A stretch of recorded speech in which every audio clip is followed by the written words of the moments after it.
So you think you love the CLE? I do find it ironic that a traffic light was invented in Cleveland when a lot of people here can't afford to have a car. Well, these people love the CLE, and what they love about it is our originals. Before this, what the hell was going on? CLE loves its Man of Steel. I had no idea. The inventions that saved lives. Right, lit him up like a Christmas tree. He actually glowed. And the LifeSaver. Do not bring LifeSavers up in front of Stacy. What? Mind blown. I love LifeSavers. Admit it. You love. They love. I love the CLE.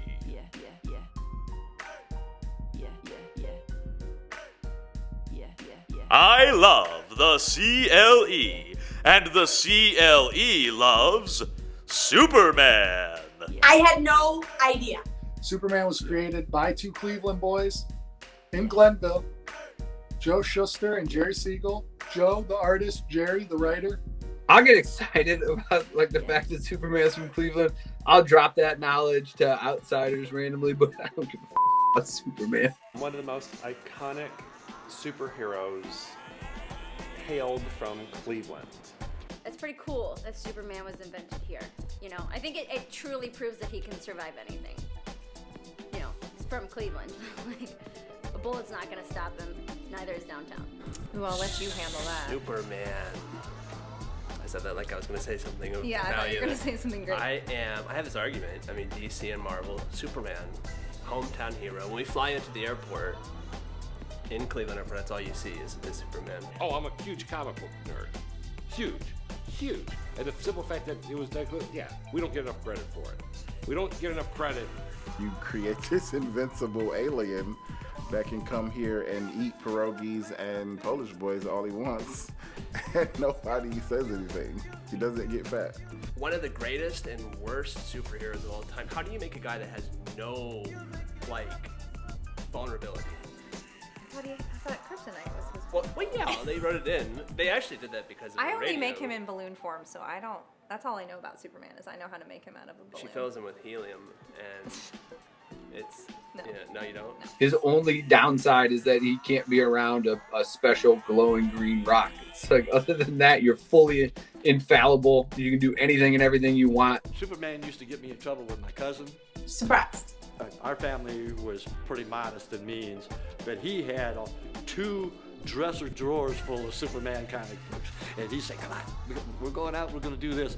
He'd always see me sneaking in the closet reading the Superman comic books. Loved Superman, loved the concept of Superman, wished that he existed, and gave me many pleasurable days of comic book reading in my youth.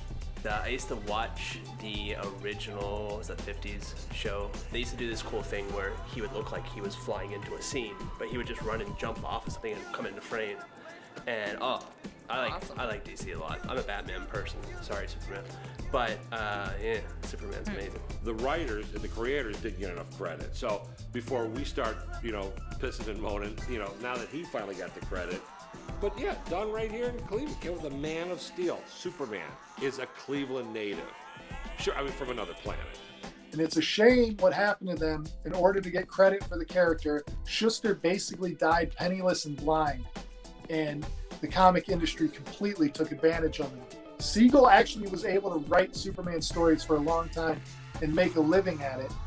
So his story doesn't quite have as sad of an ending. My brother named his child Kal-El. Legally, that's his name. Kal-El is Superman's Krypton name. And also my nephew's name with the apostrophe legally on the birth certificate. Cleveland. If you've been to Cleveland Hopkins Airport in the last 5 years or so, and you've had baggage that you've waited for, you've seen an awesome display about the creation of Superman. They got a life-size statue, all kinds of facts. There's no layers to Superman. It's boring. But he's Cleveland, so I love him. That's where we should, maybe have that on the terminal tower, is the Superman emblem. Why not? I love the CLE, and the CLE loves Garrett Morgan. Garrett Morgan is a very underrated inventor throughout history. And I think part of the problem is he was a black man. And at the time he was doing these things, that wasn't really going to get him a lot of love. I mean, it still wouldn't to this day in a lot of areas.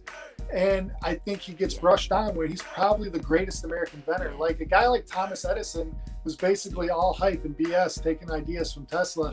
Whereas Garrett, he created so many things that you use to this day. So before they had these traffic lights, they had like, you would come up and like wade, they're gonna go left, you would wade up. Yeah, it's and, something like, called the Cleveland lefty. you would coast up here as cars, and then you'd fly across. It's called the Cleveland lefty. Yeah. Look it up. I do find it ironic that a traffic light was invented in Cleveland when a lot of people here can't afford to have a car. I do remember that from reading it in school, that it was a part of our history.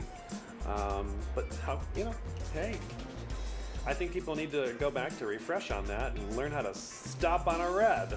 All the good things that came out of Cleveland, Ohio, and all the smart things culturally and inventive-wise that I think that people have the impression that Cleveland is some kind of backward, hick, blue-collar type of town.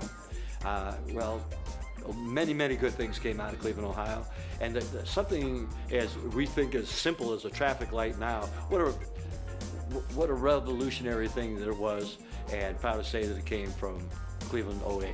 People are crazy driving. You guys are crazy driving. You drive crazy out there. Could you imagine those stoplights with the way people drive? That is a big deal. Again, you're welcome, everybody. This is Cleveland Ingenuity. We do everything better than everybody. Jesus Christ, I couldn't imagine the cops back then. That's why it's police brutality now, because there's traffic lights, They can't stop the accident. There's no accidents to stop. They're all too busy. They're bored. The cops are bored. They're beating people up because they're bored. Let's take the stoplights out. We are surrounded by electric light and get no royalties or nothing like that. Before this, like, what the hell was going on? I guess I never really thought about that. What happened before the traffic light? People just did whatever they wanted? Well, they were like Model A's and T's, so the cars were That would literally still going hurt backwards. if that It's how- hit you. Well, yeah, but I mean, it's like 5 miles per hour, like bounce off. But what did they do before the traffic light? They would like wave at each other and decide who'd go? I don't know. We need a way to get some revenue in the city. That was probably the way to get first tickets. We probably invented that so we can give tickets. Yeah, well, because he said, you know what? If they're gonna drink down in the flats, we've got to control that traffic flow. We were probably the first to take a picture of somebody driving real fast and then mail them a ticket. That was probably Cleveland too. You're at a four-way stop. Huh. There's rules, but who knows? Who knows? You're looking left, who goes first? The light lets you know. Where do you go from the electric street light? Gas mask. You know what? I'm not done yet. I've got more. Now I want to know why he invented the gas. Like, he was just sitting there like, you know what? Cleveland smells sometimes. Only I had something to prevent that obnoxious gaseous odor. He must have lived near the lake. Oh man, a gas mask. Well, sometimes I think I might need one if I'm backstage at a show. I do sweat a lot. I had no idea that gas masks were invented in Cleveland. That's fun. Now they're associated with like the end of the world in World War III. Yeah, that's awesome. But I don't think that's awesome for the reasons that I'm thinking of. I'm thinking of bongs, the gas mask bongs, if anything. But thank you. Good drag sister, Dr. Lady J, she wore one for a show once, and it was a reveal. But it was so peculiar to see a drag queen walk out with this mask on and then take it off. It's like, I don't know what you're doing. Is this even really happening? When I think of things like that, I'm like, what were they doing? What was this guy doing in his spare time that he was like, man, I really wish I wasn't breathing in all this toxic sludge? And he's like, oh, he was just living in Cleveland, so that's good. there was a big fire or something down in Cleveland, and a bunch of people were trapped, and Garrett, this guy puts it on himself and goes in and saves like a ton of people. The guy who created it? Yeah. And it's a remarkable story. He could have made them a little bit more attractive, don't you think? I love the CLE, and the CLE loves Cleveland's Arcade. The first ever indoor shopping mall was in Cleveland, Ohio. Look at that. People were like, listen, we want to spend money. We want to buy presents. Don't you dare ask us to go outside. So we put all those things into one. That's awesome. I mean, it makes sense for Cleveland because we have terrible weather, so who would want to shop outside? Yeah. Not me. We do not like winters here. We were like, listen, I like shopping, but I need doors. Even when I leave a store, I still like shelter. So let's do it all indoors. That sounds like Cleveland. That's insane. So before that, everybody was just going to stores outside? It's beautiful. As far as being the first indoor shopping mall, I guess we created a monster. I don't know if there was a Auntie Anne's or Orange Julius back then, but they're welcome on behalf of Cleveland. I can say that. Now nobody wants to go into indoor shopping malls. Everybody needs their shopping mall to be outdoor fairy tale villages like Crocker Park. Cleveland gets such a bad rap. How did this? What happened? Who's spreading these lies about us? We got cool stuff. That's why we have so many shopping malls now, huh? And then there's no more shopping malls. Hey, that could have been some interesting shops in there. I mean, back in the day, go to the haberdashery, go to the milliner, get your hat. Well, where are those places now? People don't do that anymore. It's a shame. It's a shame. And it is a beautiful building. He pulled the carriage up and went in and, Mommy, please take me to build a horse. And then he went in and it was just like 3 pieces with a wooden horse. Then they would get you on the add-ons like a bridle and a saddle, and the mom's like, oh. Well, we both did. We got to open up for the Cleveland Fashion Week at the arcade, and we did a really cool magic trick down those beautiful stairs of the arcade. That's one of, I think, my favorite memories. And now it's just a hotel where drunk people go after a night out on Eastport. What an innovation that was. Huh? I mean, it's on its way out now, but it was a standard for other industries and retailers and people as a place to gather. You can tell, you see it, it's like, oh, this is how shopping malls try to be, but they're not actually historically impressive. But you step in the arcade, you look up, you look at the architecture, you look at the layout, the way you can see things from each tier, and you're like, wow, they knew better when it came to designing commercial experiences in the late 1800s than they do now. It's just so unique to a modern city that most of those buildings have been tore down, or not necessarily repurposed, but tore down, and just, they don't think of them as historical buildings anymore. It's just a thing. It's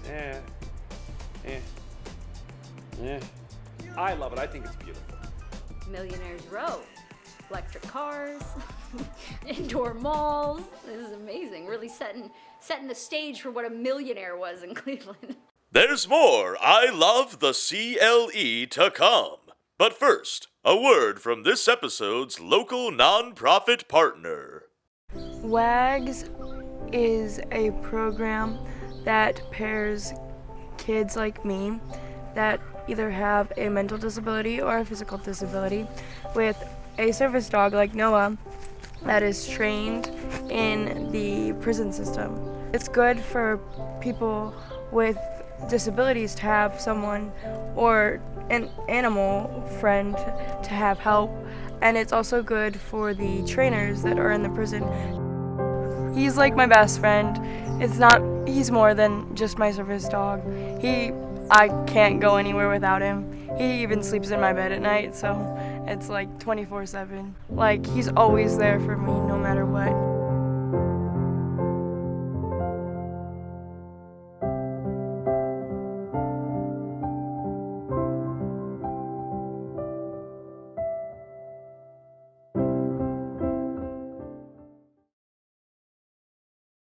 As if there weren't enough reasons to love the CLE, here's a few more you may not know about. From Cleveland? LifeSavers are not from Cleveland. Shut up! I did not know that. I think LifeSavers are super overrated. Not a fan. And you always heard a story. I feel like there were so many stories with those. Do not bring LifeSavers up in front of Stacy. We had a My brother actually choked on a lifesaver, but they stand up to their name because per my mother, the little hole in the middle really saved his life because he could actually breathe through it. This is just what my mom says. He whistled when he talked for like 2 years, but he's still like. Yeah. I guess you can call them candy. Technically, they're mostly just, glorified cough drops. It was like a chocolate maker invented LifeSavers for the summertime when chocolate sales were down. And I thought that was pretty interesting because I'm like, you go take a substance that everybody loves but maybe melts too fast to a candy that nobody wants that you can never get rid of. So I thought that was an interesting trade-off. Don't throw a lifesaver because it won't. But is that why they're called lifesavers? Because it saved their company? Could be. We'll act like it is. Do you know how many girls I got because my breath was fresh and I liked lifesavers? Like, lifesavers are a lifesaver. It's helpful, but it doesn't help my bank account. I think everybody in Cleveland should get that discount right there. We invented it. Okay, Wanda, you didn't invent it, but our city did. Technically, the city didn't do it. I'm not claustrophobic, but it wasn't until I got to lay down in there and you start going into this machine, you don't realize how tight it is until you actually open your eyes. And they're telling you not to move, and it's like, oh my God, why is this thing right in front of me? So then you just like, I'm gonna try and take a nap. Click. Right here in Cleveland, yeah. My uncle worked for him. Right, lit him up like a Christmas tree. He actually glowed. A couple weeks ago, I got an MRI on my knee, and I was out in California getting it done. But the entire time, I felt like I was back home once I felt those sweet, loud, magnetic rays penetrate my knee to take a 3D image. I was like, this is something that Cleveland gave the world. I can see that I have a cyst in my knee thanks to Cleveland, and that means extra to me. I have a hint of claustrophobia, not like severe, but when they shove you in that tube. And I'm kind of a big dude anyway, so I never fit in places I'm supposed to fit. So it was like extra. I just didn't like how the nurse pointed it out. You know what I mean? Like the tech pointed it out like, you should probably tuck your shoulders in, you're a big motherfucker. Like you're not even allowed to use that kind of language, sir. Like, what's that? Oh, you think your chest hurts and you're afraid of a coffin? Why don't we figure it out for you? Let's knock two birds out with one stone here. It was loud and awkward, but he pumped music through. He pumped his music through, which irritated me. It's because what is this? Why are we listening to smooth jazz? This makes me feel like I'm being set up for something. The funny thing is, when I see the people like that my uncle was friends with, I'm not saying anything bad. My uncle was a delightful man, but he was a hillbilly.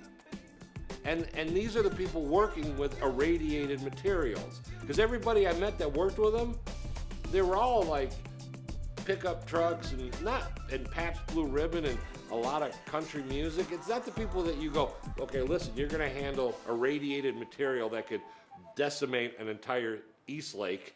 You were actually. I played. I played for a little while. I used to work at a couple golf courses and do all that stuff. But I didn't know that the modern day golf ball was originated from Cleveland. Because Cleveland is such a golf mecca. I used to take golf balls apart as a kid because I lived across the street from a golf course, and they had a driving range that was too close to the road, and so we would collect golf balls from the ditch and take them apart. Very cool. I thought it was strange that you specified the modern day golf ball. But it was like, listen, we didn't mess around with those old golf balls that didn't work right. Teamed up with Titleist. Well, I think that's what ruined my game. I was shooting 10, 15 under par before we put the dimples on the ball. Rubber. I bet they got the rubber from Akron. What do they do? Take a nice round ball and roll it down some of our pothole streets and picked it up on the other side and say, let's sell this. We see that it doesn't go far. I don't know if that's more impressive or duct tape. You got some smart people for stupid stuff, but smart people. I putt-putt. I mini golf it. I learned how to play golf from my dad. My dad's a car guy. He works on cars. So the way that you play golf is you get up at 6 a.m. and get your partner drunk as can be. And you let them hit the ball, then you run it over with the golf cart until you put it in the ground. They can't hit it anymore. And that's how your dad plays golf? That's how my dad plays golf. Makes sense. Golf makes people happy. And some dude probably invented that to get away from his wife. He probably lived in East Cleveland. I wonder if that was because, I was told as a kid, like Euclid, you could take Euclid all the way to New York or something like that. Cleveland actually was ahead of the game with the electric streetcars and the way things are laid out. So everybody, if you think about the way the city's set up with Public Square and the Terminal Tower and the way they have the rapid system now, you shouldn't be surprised that the electric streetcar was made in Cleveland. I did know a little bit of that history, and just recently, I think it was an anniversary of the last cable car or streetcar to be decommissioned by the RTA because they were going to buses at that point. So yeah, I mean, what an amazing thing to think back in the day that you just hopped on this streetcar and it took you where you needed to go on a rail system, across town. It just seems so unfathomable that we're all in our cars and we're all going to our places, and we try to take public transportation when we can, but that was the transportation. You jumped on that and you went where you needed to go. Yeah, Cleveland. Like, you always think San Francisco, but Cleveland, there's an old movie from when the Indians won the World Series. Okay? And it's silent and in black and white, which will tell you how long ago. But there's a shot of the Superior Bridge, and underneath the Superior Bridge, the rail cars. And you watch, you're like, what is that sci-fi nonsense? So we invented it and then let San Francisco have it? I didn't know that. I didn't know we had those. That struck me as like a San Francisco thing. I didn't know that this was the first. Why would they even put that here? That doesn't seem like something we would need. Why are you gonna put electricity in the ground when half the people don't have electricity in their house? So I am originally from Salem, which is not too far from here, and they used to have a ton back in the day of these electric streetcars. But you see, you can't do it in the winter because you'd be like all jaunty and slip, fall underneath, lose your leg. There'd be a lot of one-legged people in Cleveland. Those things don't have windows. We need something to keep the winter out. That's why we got rid of those. Somebody invented it here and was like, this is probably not for here. But I actually watched something on that, and it came from a really bad tragedy, I guess. Like the making of this came from a really bad accident with they had a really with bad a trolley. A bunch of people passed away, and then they created this new version that's much better. So I guess silver lining. They gotta go to have that back though. But they need to make like an opening on the top so I can fit myself in there and I can look out, like a bubble. That's crazy. Yeah. But I guess that's why they say Cleveland rocks. For Cleveland be the birthplace of rock and roll, I still don't get that. I never like what made him just say he was ready to start rocking out in Cleveland. Like that's pretty cool though. Synonymous with Cleveland and 100.7 WMMS, the Buzzard. Alan Freed, what a way to say we're not going to take this crap anymore. It's almost the same thing. Rock and roll was a revolution. It was putting away these old ways, these stodgy ways of how you're supposed to act and perform. He came up with the catchphrase rock and roll, and people have been riding it for the last 60 years since, or even longer, however long. It's been 70 years at this point. It's like he said that, he just happened to be in Cleveland, rock and roll, done. Like, I don't know who invented the term hip hop, but I'm pretty sure he's from New York and they didn't get a museum out of it. We're the rock and roll city because some DJ called African American music from the South something else. And we were like, we named it. It's ours. We're namers keepers. That's the rules. We're the rock and roll city. We didn't invent any of the music. We just called it something else. And now that's ours. What would make somebody say that? Rock and then roll. I don't know. What do you have to be going through in your day to put that together? I don't know. He must have like a real happy marriage. Like, those are words you just don't put together unless your home life is good. I think it'd be pretty cool though to be able to say to people, I came up with the term rock and roll. Like that's a crazy Yeah. thing too. My grandfather Yeah. took his pills today. What did yours do? He came up with the term rock and roll. Yeah, I mean that's Like, that's pretty significant. Let's rock and roll. You know, let's move. And I think that just created this great movement of learning to let go. Finally. You talk about something that's described a whole genre, and it probably nailed it. It would have to be Alan Freed and his terminology, rock and roll, and which, of course, led to one of our landmarks here in Cleveland, the Rock and Roll Hall of Fame. Didn't we, when we were there at the Rock and Roll Hall of Fame, was there like an exhibit on him? there's a big exhibit that has like his original studio. Alan Freed, if you didn't come up with that catchphrase, I would have never got to see Kid Rock's FUBU jumpsuit from the 1998 Devil Without a Cause World Tour on display at the Rock and Roll Hall of Fame without you. I mean, I could have seen it, but I wouldn't be able to just wake up and go. I'd have to travel somewhere.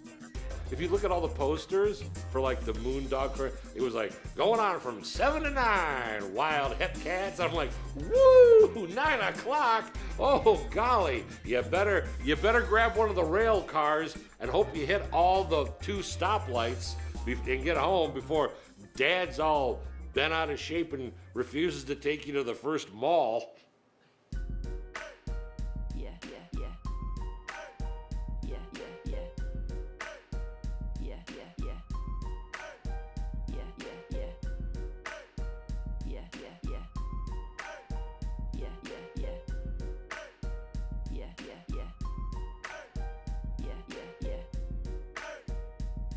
Yeah.